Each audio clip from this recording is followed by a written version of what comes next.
Qu'est-ce que c'est le testing? Ça consiste à tester une entreprise ou tester une administration en lui envoyant un grand nombre de candidatures qui sont très similaires mais qui ne se distinguent que par le critère de discrimination que vous voulez regarder.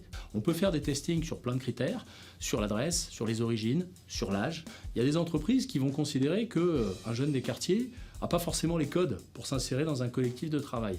C'est une représentation qui est souvent erronée et qu'il faut arriver à changer. Et souvent, le simple fait de tester l'entreprise, de lui montrer qu'elle a des pratiques de discrimination dans son recrutement, eh bien ça suffit.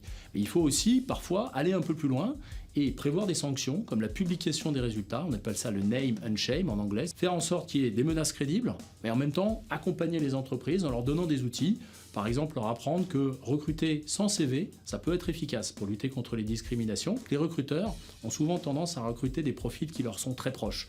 Des gens qui sont diplômés de la même école, des gens qui appartiennent à la même communauté, qui habitent dans la même ville. C'est contre ça qu'il faut arriver à lutter. Sanctionner uniquement, ça ne marche pas.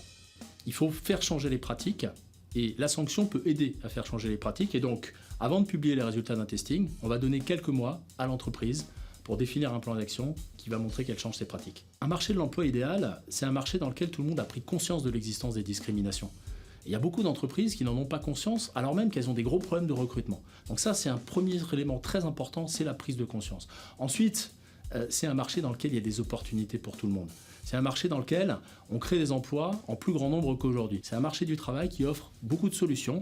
On lutte contre les discriminations à l'embauche, mais on donne aussi des opportunités de créer sa propre activité. Et c'est ça qu'il faut faire dans les prochaines années.